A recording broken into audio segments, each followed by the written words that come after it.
CARE को care पढ़े या केयर पढ़े? सर कुछ समझ में नहीं आता, काफी कंफ्यूजन होता रहता है। बता दो कि केयर पढ़े या केयर पढ़े, है ना। काफी सारे बच्चों का ये सवाल होता है। तो आज के इस वीडियो में मैं आपको बताऊंगा कि CARE को केयर पढ़ेंगे या केयर पढ़ेंगे। तो चलिए वीडियो को शुरू करते हैं और आपको बताते हैं। मेरे प्यारे बच्चों, अगर कहीं भी आपको दिक्कत होता है अंग्रेजी पढ़ने में, तो आज एक ऐसा स्पेलिंग रूल लेकर के आया हूं कि अगर आप ये जान जाते हैं तो आपको कभी भी कंफ्यूजन नहीं रहेगा कि इसको केयर बोलेंगे या केयर बोलेंगे। ठीक है, तो आइए आपको समझाते हैं। देखिए यहाँ पे क्या है, ए के बाद अगर आरी आए, ए के बाद अगर आरी आए तो क्या होता है, ए अर, क्या बोल देते हैं, ए अर। ठीक है, छोटी आकार हो गया कि, और यहाँ पे अर बोलेंगे इसको। ठीक है, और यहाँ पे ए आई के बाद अगर आर आता है तो यहाँ पे छोटी आकार हो गया, ठीक है, आई के, और यहाँ पे यर बोलेंगे। तो ये कंफ्यूजन रहता है, काफी सारे बच्चों को कंफ्यूजन रहता है,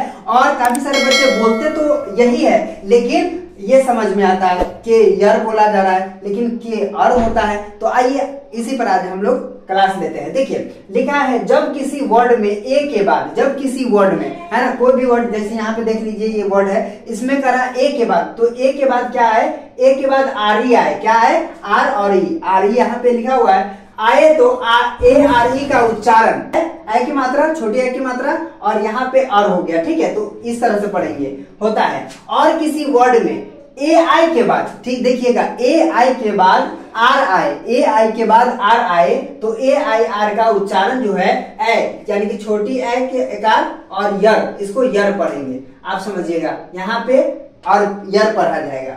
यही कंफ्यूजन बच्चों को रहता है कि सर कैसे पढ़ा जाए, क्या पढ़ा जाए। तो मैं आपको बता दूं, ए आई के बाद देखिएगा, ए आई, देखिए ए है और आई है, उसके बाद आर रहेगा तो उसको एयर पढ़ेंगे। ठीक है, ये बात आप याद रखिएगा। तो उसके बाद यहाँ पे देखिएगा आर ई है, ठीक है, ए के बाद आर ई है तो इसको अर पढ़ेंगे। ठीक है, ना कि यर पढ़ेंगे। ठीक है, काफी कंफ्यूजन रहता है बच्चों को कि यर पढ़े कि अर पढ़े। तो आइए एग्जांपल देखते हैं। देखिए CARE, तो यहाँ पे क्या पढ़ेंगे, इसको के अर पढ़ेंगे, ना कि के यर पढ़ेंगे। राइट है, के अर बोलेंगे। ठीक है, यहाँ पे देखिए, यहाँ पे लिखा हुआ DARE, तो इसको डे अर बोलिएगा, ना कि डे यर।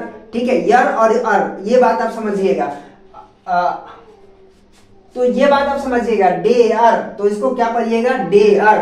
उसके बाद फे अर, फे अर। ठीक है, उसके बाद हो गया मे अर, सब में अर बोला जा रहा है। ठीक है, उसके बाद शे अर, तो शेयर बोलिएगा। ठीक है, क्या बात समझ में आया कि ए के बाद अगर आर ई रहे तो वहां पे क्या पढ़ाएगा, लास्ट में जो बुलाएगा वो अर बुलाएगा, ना कि यर बुलाएगा। ठीक है, ये बात आप समझ गए होंगे। आइए एग्जांपल से आपको समझाते हैं। कहा जाता है ए आई के बाद, ए आई के बाद अगर आर आए तो उसको क्या पढ़ेंगे, यर पढ़ेंगे। ठीक है ना, ए, तो यहाँ पे देखिए CHAIR, तो इसको क्या कहिएगा, चेयर। आइए एग्जाम्पल के माध्यम से, तो आइए एग्जाम्पल के माध्यम से आपको समझाते हैं। देखिए FAIR, तो इसको क्या पढ़िएगा, फे यर।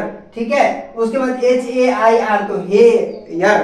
ठीक है, PAIR, तो इसको क्या कहिएगा, पे यर। उसके बाद STAIR, तो इसको बोलिएगा स्टेयर, है ना। तो य कहाँ पे बुलाएगा, जब ए आई रहेगा उसके बाद आर रहेगा तो हम उसको लास्ट में जो पढ़ेंगे तो यर पढ़ेंगे, और अगर आर ए के बाद आर ई रहेगा तो यहाँ पे अर पढ़ेंगे। ठीक है, तो कंफ्यूजन मेरे ख्याल से आपका दूर हो गया होगा। अभी ए के बाद आर ई रहेगा तो उसको के अर बोलेंगे, है ना, डे अर बोलेंगे, फे अर बोलेंगे, मे अर बोलेंगे, और यहाँ पे शे अर बोलेंगे। ठीक है, इसी तरीके से आप समझ सकते हैं, जान सकते हैं। और कभी भी कहीं भी अंग्रेजी पढ़ने में आपको दिक्कत होता है तो चलिए फिर मिलते हैं आपसे एक नए वीडियो में, तब तक के लिए बाय।